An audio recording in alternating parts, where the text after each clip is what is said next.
The next mental shift you need to make as an entrepreneur when managing your money is to look for new streams of income. Absolutely, Chris. That's what I want to do. I want to create multiple streams of income. Like our buddy Ryan Rieger says, we want to live the multiple stream dream, baby. And welcome back to another episode. Welcome back to another episode of the Entrepreneurial Family Man podcast. I am Chris Niemeyer, here with my good friends, Christopher McCluskey, Michael McGreevy, and Jamie Slingerland. It's good to be back. We are just four guys crazy about our wives. We love our kids, and we want to kill it in business.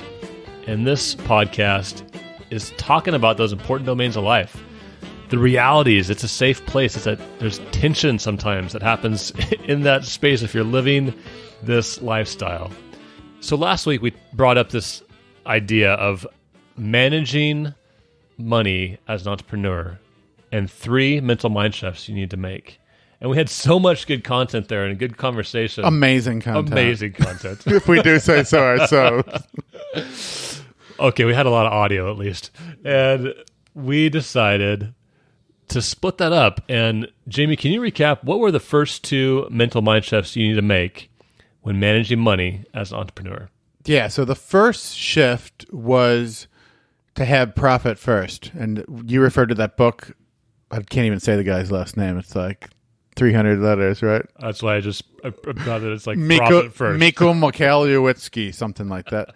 But anyway, the first idea also goes back what Michael was referring to, the richest man in Babylon, where you set aside a portion of your income for when it is income is down.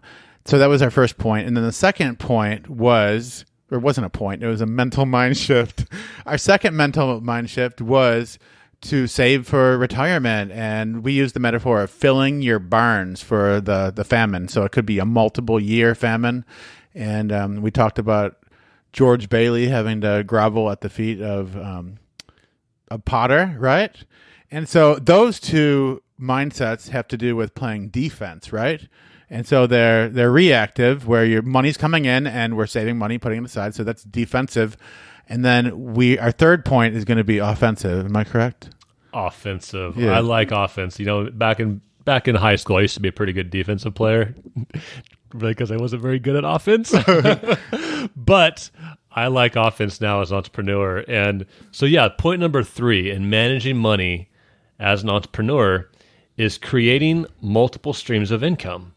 It's going on the offensive. Where are there areas in my business? Maybe it's in your existing business. Maybe it's completely in a new business to bring in new streams of income. Yeah, well, you guys know me. I'm the same as you, that we're always exploring new ideas and learning, even when we're not at a spot where we can activate. My vision of the future that I want is that I have these investments that are paying me when I'm spending more time with my family. Talking with others like we do all the time about like what are the models and the types of businesses that we want to build that will not take us away from the things that we value the most. I've heard you say a bunch of times, Niemeyer, brick and mortar just it feels like a prison or like shackles to you, brick and mortar businesses.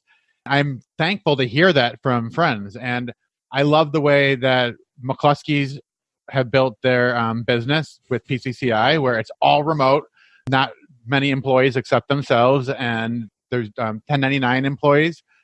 I'm the guy in the trenches trying to build businesses in real estate and working on other things online. It's really important for us to look at the models of how we build new streams of income, because there's a lot of opportunities, and probably 90% of them are going to take away all our time and margin that we could be spending with our families. For me, it's just fun to have different ways to make money. I'm with you, Jamie. You know, we talk about ideas all the time, but that one of the reasons why I got into real estate is just because of all the opportunities that come with it. It's not just financial. There's a lot of opportunities to bring my kids into what we're doing and teaching them about money and how to manage properties and that sort of thing. So now I get to mix my coaching with also building this real estate business, and that's been so much fun. So now we bought this other house earlier this year, And we've tested out the Airbnb market with our current house, which is doing really well. So we're going to continue that model. And it just offers another layer of our income that helps smooth things out and gives us another cool experience as a part of our life. We said this on our mastermind call for EFM this week, but there is a secret weapon that when you're building multi-streams with friends and you're learning from each other, that it definitely accelerates the learning process. Because I know for me, I'm doing an Airbnb at my house, and hearing you, Michael, say, it's working for me here, don't lose hope. We really need friends and colleagues that are in the game so that we can learn from others and we can share with them what we're doing. And just the concept of a mastermind. Between the four of us, we've done all sorts of different businesses. We can avoid a whole bunch of pain because we can see things coming for each other. And it's contagious too, Jamie. I think that's one of the areas where we've even seen growth just between the four of us this year, but also some of these guys that we get to mastermind with is these ideas of business opportunities and the various income streams and models that are out there. It just becomes contagious. I mean, right now all of us are talking about the various rental opportunities and income streams. I've had a couple of different rental properties, and I'm like doubling down on that. In fact, I just this morning sent a scary email or scary text to this guy that I'm partnering with in this area. And I say scary because it was bold. I said, here's my goal for net monthly income by end of next year. And it was a big number to really cover our monthly nut as a family. But I just remember, like, this is because some of these conversations we're having, and it's seeing that the various models that you guys are proving out work. And, we're going to keep this passive income model going in this certain area. But Alicia and I are also looking to move to a new jurisdiction specifically that allows for Airbnb models that you guys do, because you've already proven the concept. It works. We're like salivating to move just because we're like, can't wait to get this thing going, right? Because it's just another revenue model. So I love that there's the collaboration that we get to do together on this point. Niemeyer bought some property in Dayton, Ohio, because our buddy Jeff Long, he's done so much research and he's working on it. And now Niemeyer bought this property. And then when we were in Orlando, we were hanging out with Pavlidis and Roger. And Roger was saying, I'll probably throw my hat in the ring and scoop up a couple of those properties after I see your books. I'm kind of expecting that all of us will have property in that market if Niemeyer doesn't go belly up in this. So we'll test it out for him. Right? I'll be the dummy. Thanks for blazing the trail. Another thing that we're not even mentioning here is what we're doing right now with the podcast. These multiple streams of income actually allow for passion projects like this that eventually can become streams of income for us all as well. And that's pretty cool when you can combine a passion for something and bring in some income with that as well. I'm excited about where this is going with EFM and you guys. Yeah, and I think, Michael, that's a good illustration too of when we bring up things like multiple streams of income.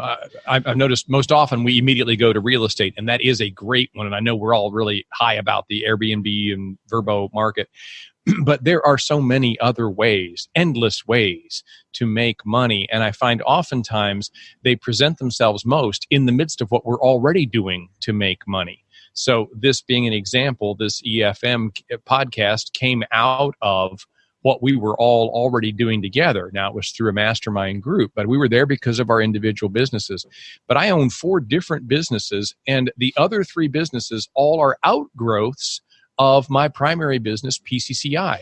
I would just experiment with something where I saw a little opportunity, a little niche market, a little service that could be available, something that coaches were going to be interested in or that would serve people in some particular way, because I was running a coaching school.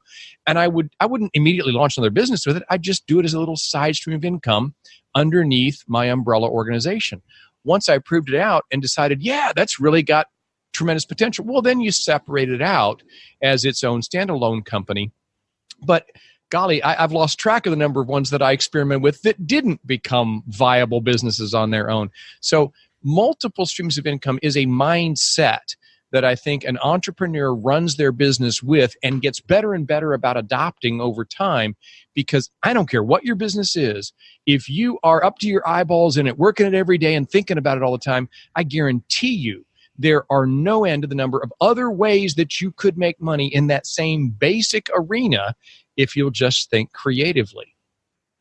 Most of us have heard of Professional Christian Coaching Institute, but not too many of us have heard of McCluskey's Irish Cream. That one didn't work out so well, did it? McCluskey's Irish. I know if Rachel bottled that marshmallow stuff, that cream stuff would work. Right? There's a stream. It's a slow stream, but it's a with stream. that one. We'd have to widen our doors, though, right? Like put the 36-inch doors in, McGreevy. Oh, absolutely. It's a great point, though, Chris, that there are so many opportunities. There's so many different types of models out there. And I just remember telling my boys just recently, this is an exciting time to be alive because there are really, through the internet and apps and all this stuff, there's such an exciting way of doing business that our parents didn't have the luxury to do. And, it's funny, and to riff off what you were saying earlier, Michael, because we're getting these various income opportunities established, it does give you the peace. It does give you the assurance to have that not taken care of, to pursue these kind of passion projects. And literally just about an hour before recording this, I'm, kissing the kids after lunch and Alicia, and she goes, okay, go make the bacon, right? In terms of bringing home the bacon. And I said, you know what? What we're doing is actually still planting the seeds in the field that will eventually grow to stock to feed the little piglets that will one day become bacon, because there are just time periods where you've got to lay the seed. You've got to lay the foundation, knowing that there's going to be times where it could come to pass. But we have this ability now as entrepreneurs, just have fun with it. See what happens. Let it grow.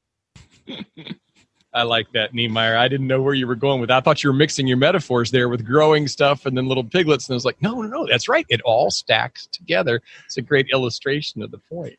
Eventually, they'll be slaughtered for bacon, but they're not even on the field yet. But don't eat the children of the pig. Got to have them working for you, too.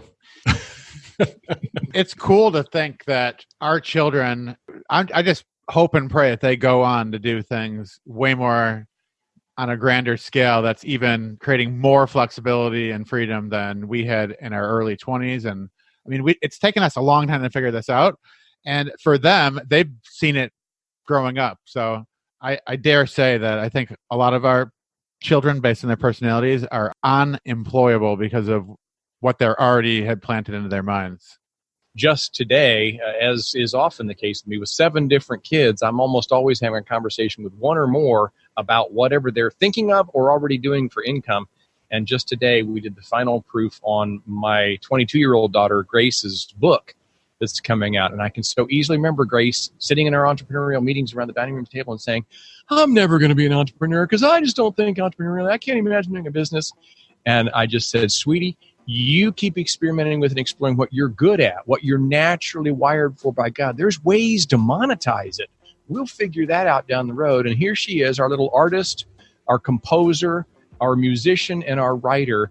And she may wind up making more than any of the rest of them. Who knows? Because this book is flat out fantastic. And that book is endorsed, by the way, by Andy Andrews, who's sold doesn't he sell like a copy of his book like every 30 seconds or something? Every minute somewhere in the world somebody buys one of Andy Andrews' book, and he's gushed about it.